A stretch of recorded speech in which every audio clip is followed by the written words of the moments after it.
Bonjour et bienvenue pour cette nouvelle vidéo. Alors comme vous le voyez aujourd'hui je ne suis pas seule, j'ai invité donc Laure Bassen qui est coach en développement personnel et professionnel. Bonjour Laure, Bonjour bienvenue Alexandra. pour cette vidéo dans laquelle nous allons vous présenter les bonnes questions à se poser à la rentrée, notamment quand il s'agit donc de l'impact de notre vie pro sur notre vie perso. Donc ce qui est intéressant du coup aujourd'hui, c'est qu'en fait Laure va nous partager son expérience à la fois de personnes, de femmes après tant d'années dans un même emploi, qui s'est reconvertie. Elle a vécu la reconversion professionnelle. Donc pour les personnes qui nous regarderaient et que ça intéresserait ou qui se poseraient la question de la reconversion, eh bien voilà, c'est un super témoignage que vous allez avoir aujourd'hui parce que du coup Laure a vécu cette expérience-là pour à son tour en fait guider les gens à sortir d'un emploi pour en trouver un autre qui correspond plus à leurs valeurs. Et donc voilà, vous allez à la fois dans cette vidéo avoir un témoignage qui permet d'avoir deux visions du coup à la fois de la personne reconvertie et en même temps de l'accompagnante en reconversion professionnelle et en développement personnel également. D'ailleurs, je crois que le développement personnel est obligatoire dans une reconversion. En tout cas, c'est ma vision des choses. Je ne sais pas si tu es d'accord avec ça. Ah oui, le travail sur le développement personnel est très important. C'est ce qui permet justement, au bout de ce chemin-là, de ce cheminement-là, de trouver sa voie, sa vocation professionnelle qui nous parle vraiment. Donc c'est très important. Moi, j'ai mis quelques années avant de commencer à m'écouter, à écouter mon corps, à ce que je voulais faire. Pendant des années, j'ai travaillé sur moi. Là, j'arrive au bout du chemin. Vraiment, là, j'ai trouvé ma vocation. Ça, j'en suis convaincue. Mais le travail a été assez long. Il a fallu que je nettoie pas mal de choses de ma vie personnelle pour pouvoir trouver ma voie professionnelle. C'est très important. L'un ne va pas sans l'autre. Il faut absolument travailler sur son développement personnel, en premier lieu, je dirais, pour pouvoir après voir les issues, les sorties ou les voies qui nous correspondent le mieux.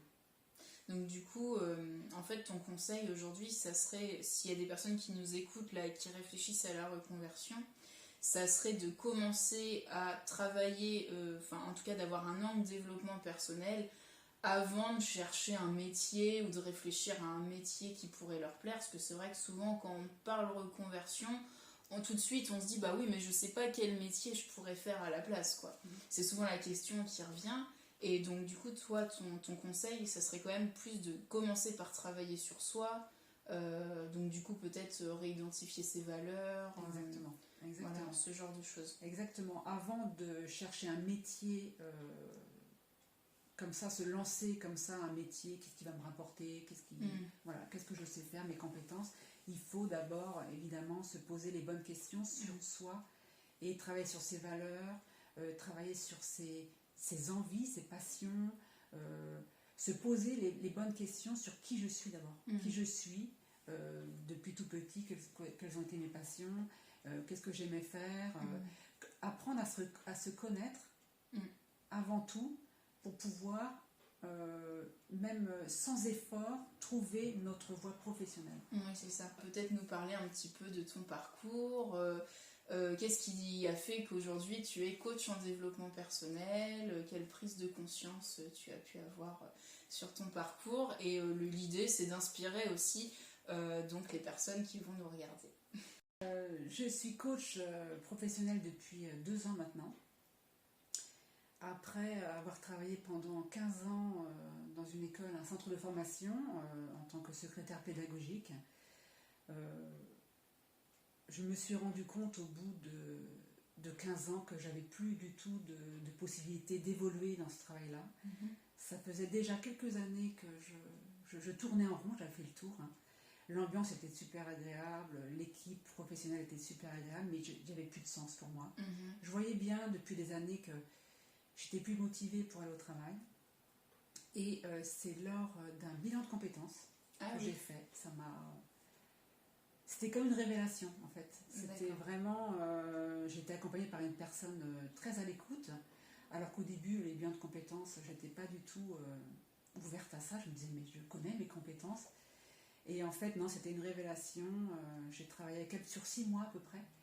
Et je me suis rendu compte que l'écoute des personnes, le relationnel, que depuis toujours j'avais cette capacité, cette facilité d'écoute. Beaucoup de gens venaient me voir pour parler de leurs petits soucis. Puis j'aimais bien être dans cette position-là d'écoute et puis d'essayer de leur donner des conseils, de les aider. Et donc, après ce bilan de compétences, je me suis dit, mais oui, c'est ça. C'est ça qu'il faut que je... C'était la révélation. C'était la révélation. Même, je l'ai senti dans mon corps. J'étais toute enjouée, toute dynamique. Et c'était la première fois que ça m'arrivait de ma vie de me dire, mais oui, ça me parle vraiment, quoi. C'était vraiment... Donc ton corps, en fait, t'as lancé un grand oui aussi. Et ça, c'est important parce que c'est un ressenti physique qui t'a dit oui, on y va, quoi. C'est ça. Ouais. Complètement. Un ressenti physique, mais vraiment un rendez-vous. C'était une révélation dans ce sens-là. Vraiment physiquement, j'ai senti des frissons, de l'enthousiasme. J'ai vu les portes s'ouvrir, même pour moi, pour ce nouveau métier de coach. Au départ, je ne savais pas que je voulais être coach, mais en tout cas, dans la relation d'aide à l'autre, là, je me suis dit, mais oui, je sais faire, je sais faire, je suis motivée pour faire ça, et voilà, ça a commencé comme ça. D'accord. Et petit à petit, après, dans le travail où j'étais, j'ai rencontré des gens qui étaient déjà coachs dans mon entreprise, et j'ai commencé petit à petit à les rencontrer.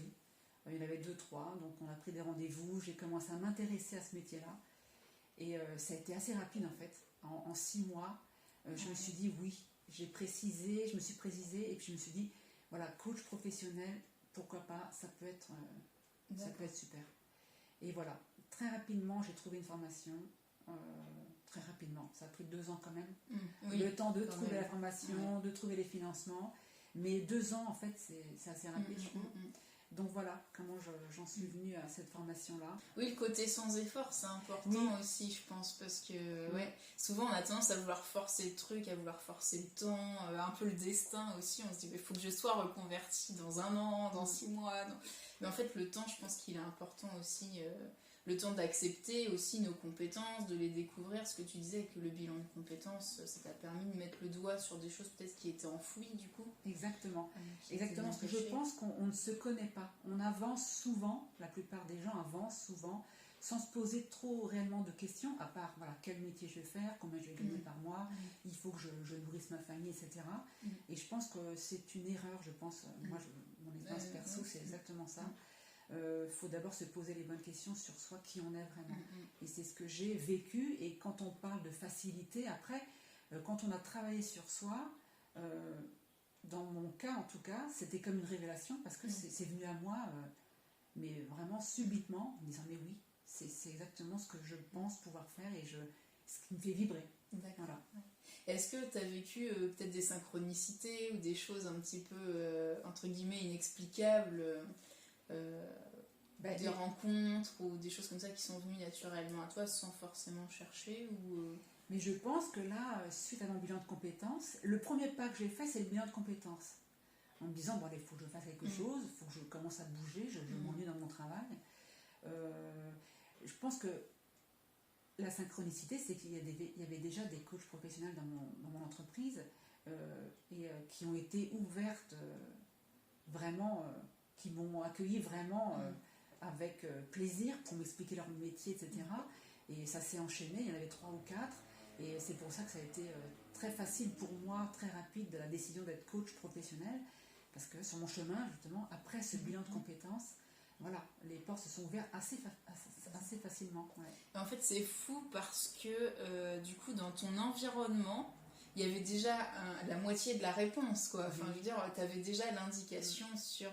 tu avais déjà les personnes qui pouvaient t'aider, qui pouvaient te conseiller. Enfin, je veux dire, du coup, l'enquête métier, elle a dû être facilitée. Exactement. Pour les personnes qui ne connaissent pas, une enquête métier, c'est quand vous commencez à penser à un métier et du coup, vous commencez à aller interroger des professionnels du secteur. Et donc, du coup, là, Laure, c'est ce qu'elle dit, quoi. C'était déjà dans son environnement professionnel actuel, malgré qu'elle ne l'aimait plus. j'imagine en tout cas que ça ne te correspondait pas, d'après ce que tu expliquais. Donc voilà, c'est aussi s'ouvrir à quelque chose de plus grand, et parfois dans votre environnement actuel, plutôt que de partir au travail avec la boule au ventre, peut-être demandez-vous, voilà, si aujourd'hui je prends du recul sur ma profession, sur mon poste de travail, qu'est-ce qu'il y a autour ? Qu'est-ce qu'il y a autour et qui pourrait me faire envie, du coup, ou vers qui je pourrais aller par simple curiosité, par exemple. Voilà. Et c'est ce qui s'est passé pour toi, du coup. Exactement. En fait, je dirais même faire un premier pas. Ouais. Un premier pas vers un changement. C'est ça. Et ce bilan de compétences, alors que j'étais vraiment pendant des années, j'ai dit non, bilan de compétences, ça sert à rien, on connaît nos compétences. Et faire ce pas-là, en fait, au départ, j'ai fait ce bilan de compétences pour changer mon quotidien. Ah oui. Un peu sortir de mon quotidien au bureau. Allez, ça va me faire du bien, je vais rencontrer quelqu'un d'autre. Mais vraiment, au début, je n'avais pas l'optique de trouver un nouveau métier. C'était juste pour changer d'air, en fait, au départ. Mais ce premier pas de bilan de compétences, ça a été le premier pas qui, après, comme tu dis, tout s'est ouvert à moi assez rapidement, même si j'ai mis 2 ans quand même à organiser ce changement de vie, si tu veux. Mais ça a été très rapide. Voilà, les coachs étaient là, les enquêtes métiers ont été très faciles à faire. Le financement de formation, ça s'est fait très rapidement aussi. Mais voilà, je pense que faire le premier pas, un premier pas, c'est important. Et du coup, là, on est vraiment dans l'action. Et c'est vrai qu'on est sur une chaîne où je parle souvent d'énergétique. Et effectivement, travailler sur l'énergie des choses, c'est important. Mais vous êtes responsable de votre vie. Ça, on ne peut pas vous l'enlever. Et vous ne pouvez pas le déléguer. Vous êtes responsable de votre vie. Et le fait de, comme dit Laure, de mettre en place le premier pas et qu'ensuite ça devient fluide, du coup, ça c'est une super synchronicité, parce que quand tout s'enchaîne comme ça, c'est qu'en général vous êtes sur la bonne voie. Quand toutes les choses sont fluides, que les obstacles se résolvent facilement, que les personnes viennent à vous naturellement, voilà, c'est un bon signe en tout cas que le domaine, en tout cas sur lequel vous vous penchez, est bon pour vous. Alors, il y a toujours des obstacles, donc tout s'enchaîne facilement. Après, tout s'enchaîne rapidement, mais pas forcément facilement. J'ai eu des obstacles quand même, avant d'avoir cette formation. Voilà, j'ai dû faire plusieurs demandes de financement, etc. Mais je savais que j'étais sur ma bonne voie, la bonne voie, et que cet obstacle-là, j'ai accepté que c'était pas maintenant, peut-être trop tôt. Le projet n'était peut-être pas encore suffisamment élaboré, donc j'ai eu des petits, des petits freins, mais je les ai bien pris par rapport à les problèmes que j'ai eu avant. Je me disais non, ça va jamais arriver, ça va jamais réussir, etc.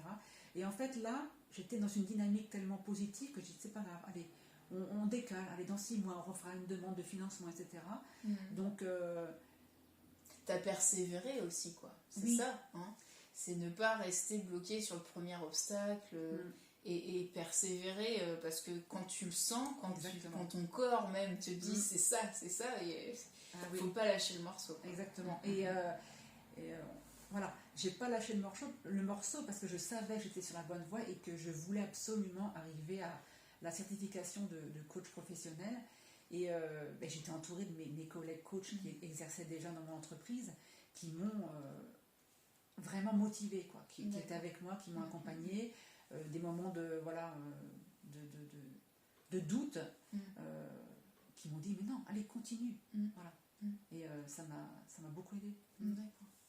Et du coup, est-ce que tu voudrais nous parler, s'il y en a, l'impact sur ta vie personnelle? Est-ce que comment ça s'est passé du coup? Parce que je pense notamment aux gens qui nous regardent, qui ont des enfants, et effectivement, comme tu disais tout à l'heure, on a tendance à vouloir se reconvertir avec des peurs matérielles, et c'est normal d'avoir des peurs, et notamment des peurs matérielles, parce que quand on a des bouches à nourrir, quand on doit changer de logement peut-être, ou peu importe votre situation, bien sûr changer de métier, surtout en France où on est souvent dépendant d'un seul métier, ça engendre de gros changements perso. Donc voilà, je voulais savoir si tu avais un petit retour par rapport à ça. Alors effectivement, la reconversion professionnelle, c'est d'un côté c'est super enthousiasmant, mais très angoissant aussi de l'autre côté. Parce que moi, effectivement, dans mon expérience perso, après ma formation, je suis revenue dans mon entreprise avec l'espoir d'intégrer l'équipe de coach déjà en place. Manque de chance pour moi, entre guillemets, le Covid est passé par là. Donc le service coaching était un petit peu à l'abandon. Et quand je suis revenue de ma formation, je ne voyais toujours pas d'opportunité pour moi. Et je voulais garder absolument cette dynamique dans laquelle j'étais. Depuis 1 an de formation, j'étais dans une dynamique, je veux être coach, voilà. Donc quand je suis revenue au travail et qu'on m'a dit, ben non, en fait, Laure, pour l'instant, voilà, c'est toujours, faut que tu patientes encore, faut que tu patientes. Et je me suis dit non. Donc je suis revenue à mon entreprise pendant 1 mois. Et durant ce mois-ci, où je suis revenue, j'ai préparé mon départ définitif. Donc je suis partie de l'entreprise après 1 mois de retour. Mais j'étais tellement vraiment dans une dynamique positive que j'ai même pas eu peur. Ouais. La décision était presque prise. Je retombe dans une routine que je me suis même pas posé la question. À partir du moment où ma DRH m'a dit ben non, pour l'instant il faut que tu attendes encore, il y aura peut-être des opportunités mais pas tout de suite. Je me suis dit non, je pars. D'ailleurs ma direction a tout à fait compris. Oui, tout à fait dit mais oui Laure, moi je vois bien que vous êtes dans une dynamique là, je comprends tout à fait et il n'y a pas de souci pour nous. Donc c'était un départ c'est encore de la fluidité du coup dans ce qu'on disait tout à l'heure. Oui. C'est incroyable. Ça faisait presque 6 mois que j'étais absente de mon travail. Même mes collègues, quand je suis revenue, m'ont dit mais Laure, waouh, mais t'as l'air super épanouie. Je dis mais oui. Et j'étais complètement différente. J'étais vraiment dans une dynamique incroyable. Et tout le monde a compris, tout le monde était content pour moi. Tout le monde m'a dit c'est génial ce que tu fais, vas-y, voilà, pars. Et ça m'a rassurée en me disant, voilà, ça m'a rassurée. J'avais peur de partir, mais j'y pensais pas sur le moment. Et donc je suis partie au bout d'1 mois, j'ai donné ma démission, enfin rupture conventionnelle. Donc déjà, au niveau sécurité, j'avais, voilà... C'était plus sécure qu'une démission. Voilà, exactement. Donc je me suis dit, on verra, j'y vais. C'est maintenant ou jamais, je le sentais. Ouais, c'est ça. Et j'ai pas réfléchi plus que ça, sinon si j'avais réfléchi plus, je serais restée dans ma sécurité. En plus j'avais un travail vraiment, voilà, plein d'avantages, donc il n'y avait aucune raison que je parte en fait, par l'ennui. Oui, travail, c'est ça, c'était là. Mais la dynamique, et je dis c'est maintenant ou jamais. Je venais de passer 6 mois de formation avec des collègues de promo super dynamiques, avec des projets tellement différents. Ça m'a porté vers le haut aussi. Donc voilà, c'était le moment. Donc je suis partie. Et du coup, voilà, j'ai pas pensé à l'impact sur ma vie perso pour l'instant. Je me suis dit, voilà, pour l'instant, on voit venir et on verra. De toute façon, quoi qu'il arrive, j'arriverai à m'en sortir. J'avais pris confiance en moi. Donc je me dis, bon, si je suis dans l'embarras un jour, voilà, je trouverai un autre travail. Pour l'instant, je me lance, on verra. T'as eu aussi un peu foi en la vie, en fait, et en ce que la vie te proposait, parce que ce discours-là, je pense qu'on peut l'avoir que si à un moment on se dit bon bah je fais confiance à l'avenir et à ce qui va se passer, et comme tu dis, t'avais repris confiance en toi, le fait de te former, tout ça, ça a dû t'aider à te dire bah ouais, en fait je suis capable de faire autre chose, j'ai d'autres compétences que ce que je fais depuis des années.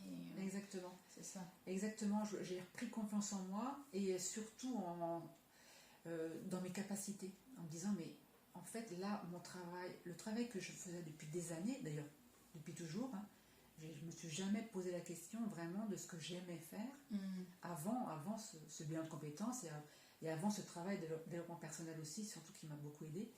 Et là je savais que en quittant ce travail-là, que j'allais faire maintenant, à partir de maintenant, que des choses qui me plaisent et qui me rendent heureuse, en fait, qui me font vibrer.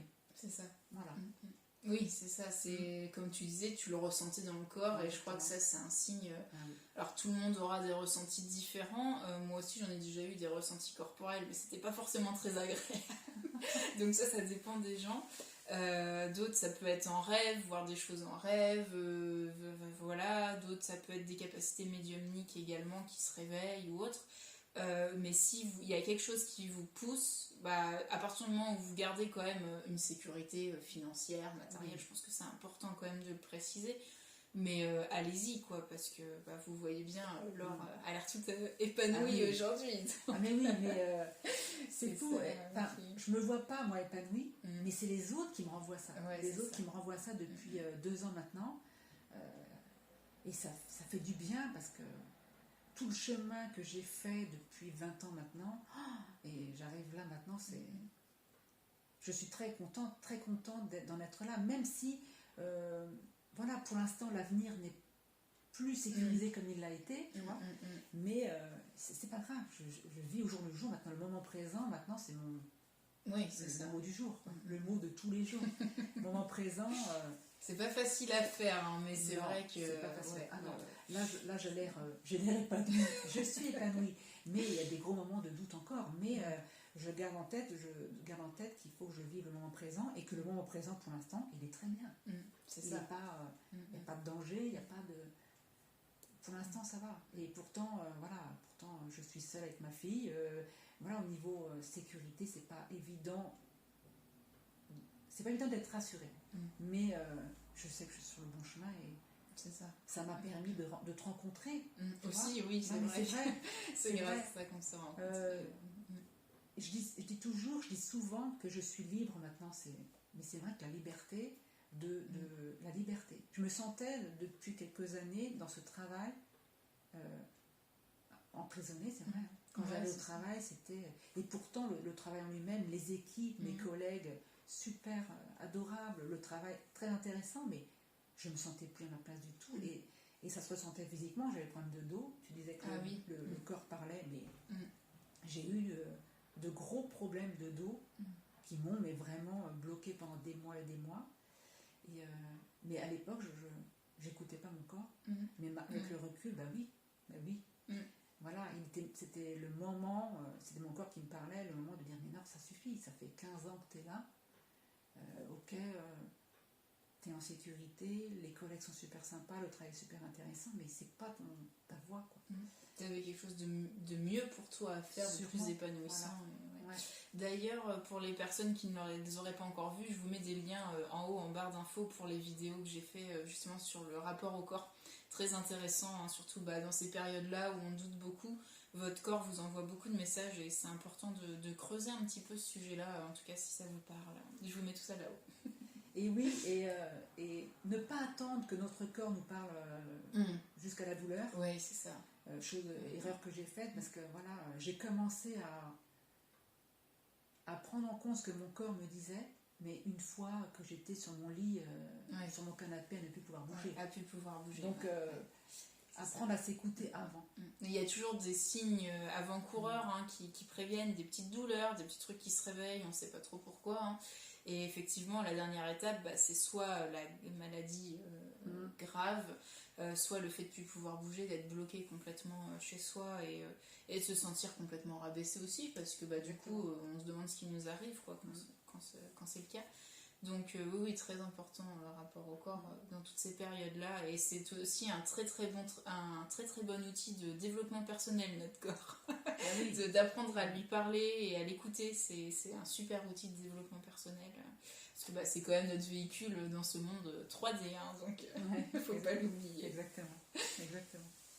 D'accord, alors merci déjà pour tout ce témoignage sur la partie reconversion.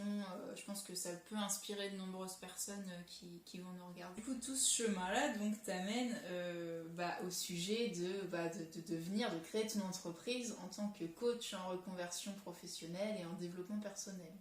Donc je veux bien que tu nous parles un petit peu du coup de ce que tu fais, et peut-être aussi expliquer du coup, alors pour celles et ceux qui auraient besoin de quelque chose de plus concret, à quel moment ça peut être intéressant justement de se tourner vers un coach, donc vers une personne qui fait ce que tu fais, donc qui nous accompagne dans notre reconversion, dans notre développement personnel, parce que effectivement faire tout ça seul, ça peut être compliqué, et parfois ça prend plus de temps aussi, donc voilà, si tu as quelques petits conseils. Oui, comme tu dis, faire ça seul, on peut le faire, hein. Mais le fait d'être accompagné par une personne extérieure, une tierce personne qui ne nous connaît pas du tout, c'est beaucoup plus rapide, le cheminement est beaucoup plus rapide. Le moment où faire ou faire appel à un coach ou une personne qui va nous accompagner, j'ai envie de dire, pour la reconversion professionnelle, à partir du moment où on commence à se poser des questions et aller au travail avec la boule au ventre ou à reculons, ou ne plus trouver de motivation à aller travailler, déjà c'est un premier signe. Pour voir un coach, il n'y a pas de période bien définie. On peut voir un coach pour tout un tas de sujets différents.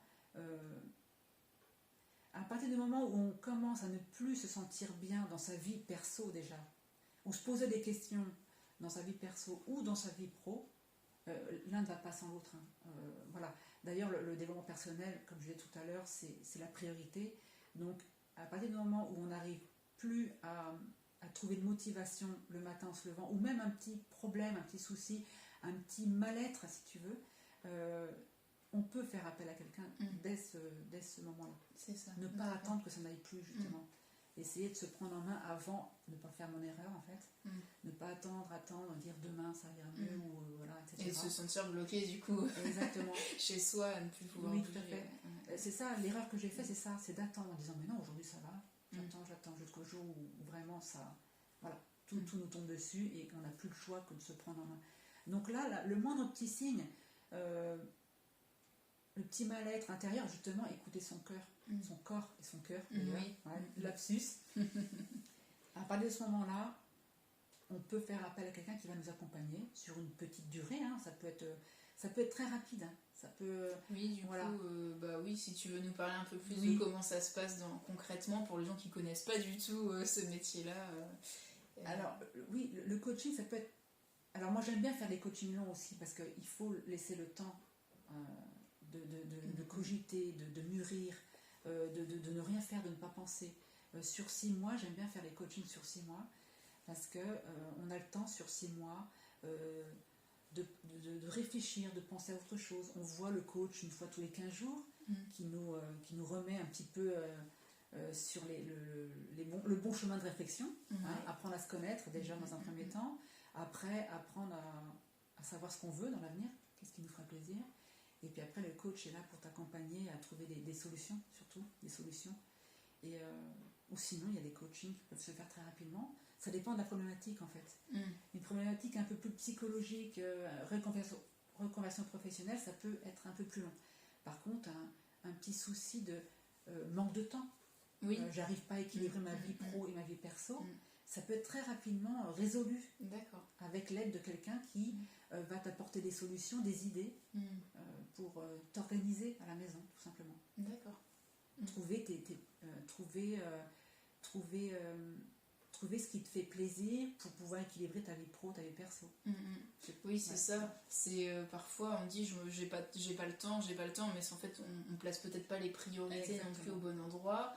Et peut-être avoir un avis un peu extérieur, parce que le coach, je pense que c'est sa force aussi, c'est ça. C'est comme il ne nous connaît pas personnellement, du coup il a aucun avis, il a un avis vraiment objectif et avec du recul sur nos situations. Donc ça peut être plus facile peut-être d'identifier ses priorités et du coup d'avancer en fait, d'avoir des solutions adaptées. Le coach va poser beaucoup de questions à la personne pour pouvoir justement apprendre à la connaître et aider la personne à se connaître elle-même et trouver des solutions auxquelles il n'aurait pas pensé avant, parce que justement, regard extérieur, un autre point de vue, et puis d'autres solutions, alors qui va faire émerger de la personne en lui posant beaucoup de questions. Ça va permettre aussi à cette personne-là de se poser les bonnes questions et de trouver elle-même ses solutions c'est ça. Dans sa vie au quotidien, quoi. Et ainsi de suite, comme ça, voilà, le cheminement se fera. Le fait de se connaître, de commencer à bien se connaître avec l'aide d'un coach, va permettre à la personne de trouver elle-même sa nouvelle organisation, ses nouvelles passions, etc. Et du coup, donc concrètement, si demain je suis intéressée pour faire appel à toi, comment ça se passe? Est-ce que tu peux m'en dire un peu plus sur ta méthode, du coup, ta manière de travailler? Est-ce que tu fais à distance, en présentiel? Voilà. Alors oui, je reçois les personnes à distance évidemment là, depuis quelques temps, et en présentiel aussi avec un nouveau bureau situé à Rennes. D'accord. La procédure, bon voilà, on m'appelle pour prendre rendez-vous. Le premier rendez-vous est gratuit. C'est un rendez-vous que j'estime important parce que justement, on va apprendre à se connaître, la personne et le coach, voir si le feeling passe, c'est très important. Très important que, voilà, apprendre à se connaître. C'est un premier rendez-vous qui dure 1 heure à peu près. J'explique un petit peu, je pose le cadre un petit peu du coaching, comment je fonctionne, etc. La personne se présente, on échange, c'est vraiment informel, on va dire. On fait connaissance et puis on voit, la personne voit si elle a envie de continuer avec moi ou pas. D'accord, oui, voilà. C'est ça, c'est un rendez-vous pour voir si le feeling passe bien aussi. Et ça, c'est vrai que c'est très très important. Hein.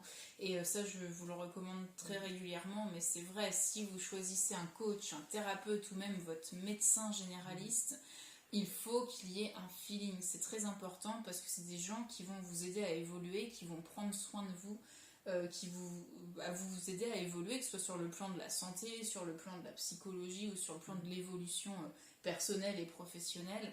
Et si le feeling ne passe pas, vous n'allez pas forcément oser être vous-même. Et dans tous ces domaines-là, le but, c'est d'oser être soi-même. Et le feeling, comment on le sent, c'est tiens, cette personne-là, je la sens bien, voilà, ce genre de choses. Écoutez, là, faut écouter son cœur et son corps. Son cœur et son corps. Quand on est en présence de la personne, d'un coach ou autre, comment on se sent? Est-ce qu'on se sent à l'aise? Moi, j'aime bien que les personnes qui viennent me voir se sentent à l'aise vraiment avec moi et moi aussi. Il faut que le feeling passe aussi des deux côtés. C'est ça, c'est hyper qu'on se sente à l'aise et puis il faut absolument qu'on se sente à l'aise pour pouvoir justement se livrer, pouvoir dire des choses très importantes, sachant que lors d'un coaching, voilà, on peut dire des choses qui remuent, ça remue pas mal parce qu'on apprend à se connaître, donc certaines questions vont être un petit peu plus, vont remuer, hein, donc il faut se sentir en pleine confiance avec le coach. Ouais, c'est important. Oui. La confiance en l'autre, surtout si actuellement vous êtes dans des périodes de doute ou déjà vous manquez un peu de confiance en vous, et c'est normal, je veux dire, la confiance en soi c'est quelque chose qui est fluctuant, on ne peut pas avoir confiance en soi H24, 7 jours sur 7. Donc si en plus vous ne faites pas confiance à la personne qui est en face, ça va être compliqué d'évoluer du coup. Donc le coach il est là aussi justement pour vous redonner cette confiance, vous aider à avancer. Donc du coup c'est pareil, j'imagine que quelqu'un aujourd'hui qui se sent pas bien dans son travail mais qui y reste, il y a aussi toute une logique derrière de qu'est-ce qui m'empêche de passer à l'action, hein, on est toujours dans cette prise de décision, c'est quand même un gros challenge de changer de métier, ou en tout cas même rien que d'y penser, ça peut faire peur aussi. Et oui, justement, en cours de coaching, souvent... on parle du bénéfice caché, de rester dans une situation qui ne nous convient plus. Ouais. Pourquoi je reste dans cette situation-là? Cette situation qui ne me convient plus, pourquoi je ne la change pas? Pourquoi je ne fais pas un pas en avant pour changer cette situation-là? Et donc, en cours de coaching, c'est un moment assez crucial quand on aborde ces questions qui sont parfois assez dérangeantes, du style, voilà, vous ne vous sentez pas bien à l'heure actuelle, qu'est-ce qui vous empêche de changer cette situation? Ouais, donc là on commence à rentrer, à creuser un petit peu plus dans la vie perso de la personne, pourquoi elle reste dans une situation qui ne lui convient pas, parce que ça lui évite de sortir de sa zone de confort, ça lui évite de chambouler toute sa vie. Donc là, c'est souvent un moment assez crucial en cours de coaching quand on aborde cette fameuse question quel bénéfice, pourquoi je reste dans une situation qui ne me convient plus. Du coup, c'est le regard extérieur sur ce genre de questions, je pense que c'est très important parce que c'est quand même des questions qui font appel à notre inconscient, parce qu'on n'a pas envie de s'avouer certaines choses aussi. Donc je pense que quand on s'engage dans un coaching, il faut le faire... faut le faire en conscience que on peut avoir des chamboulements aussi dans notre vie. Faut en être conscient, quoi. Oui, bien sûr. Ouais. Généralement, ce sont des questions très dérangeantes et des questions qu'on ne se pose même pas et souvent qui interpellent vraiment en disant mais oui, en fait, pourquoi je ne passe pas à l'action? Pourquoi je reste dans cette zone de confort alors que je ne me sens pas bien? Et le fait qu'une personne tierce entre dans des sujets assez délicats, ça peut chambouler. Oui, parce que ça peut être aussi des réponses très intimes, enfin voilà. D'où la confiance aussi qu'on accorde à son coach. Tout à fait. C'est important, le feeling et la confiance aussi par rapport à ça. Donc oui, du coup, très intéressant ce genre de questions. Et d'ailleurs, je vous invite peut-être à vous la poser. Et si vous avez du mal à trouver les réponses, c'est peut-être aussi que vous avez besoin justement de ce regard extérieur par rapport à ça. En toute bienveillance toujours, évidemment. Oui, bien sûr. Mais, voilà, très utile. Travail très utile d'introspection et de se poser les bonnes questions avec l'aide de quelqu'un qui nous accompagne. Est-ce que tu aurais du coup quelques expériences clients, voilà, que tu as envie de nous partager justement, peut-être pour aussi montrer aux gens que tu n'es pas la seule à t'être reconvertie, qu'il y a plein de situations différentes, que voilà, en fonction de votre situation, l'accompagnement c'est une adaptation aussi à votre situation personnelle et professionnelle, hein, donc vraiment à votre à ce que vous êtes, à qui vous êtes en fait, et à ce que vous avez mis en place déjà dans votre vie. Donc voilà, si tu as quelques exemples à nous partager. J'ai un exemple qui me vient à l'esprit d'une personne qui est venue me voir pour un coaching. Au départ, sa problématique, c'était plutôt professionnel, un problème professionnel. Elle voulait trouver une activité supplémentaire pour augmenter son chiffre d'affaires. Elle était un petit peu perdue, donc elle venait de me demander de l'aide pour trouver une solution. Et ce que j'adore dans le coaching, justement, donc je l'ai accompagnée sur 6 mois, et ce que j'adore dans les coachings, c'est que là, souvent, la problématique de départ n'est plus du tout la même qu'en cours de coaching ou à la fin du coaching. Tout au long du coaching, justement, ça lui a permis de se rendre compte que sa problématique, c'était pas forcément sa profession ou son manque, sa peur des chiffres d'affaires, c'était plutôt privé, perso. Au fur et à mesure du coaching, on a parlé de plein de domaines différents de sa vie pour apprendre à la connaître et pour qu'elle apprenne à se connaître elle-même. Et en fait, elle s'est rendue compte qu'en fait, oui, ça lui a fait comme un déclic. Elle s'est rendue compte que sa problématique, c'était pas pro, c'était plutôt, il fallait qu'elle avance sur sa vie perso et qu'après, peut-être, le côté pro évoluerait. Et c'est ça que j'adore dans le coaching, c'est qu'au fur et à mesure de l'avancée du coaching, les personnes se trouvent en fait, se trouvent ou se retrouvent. Oui, c'est ça. Et donc cette personne-là est partie avec un objectif en tête, une motivation plus, mais côté perso.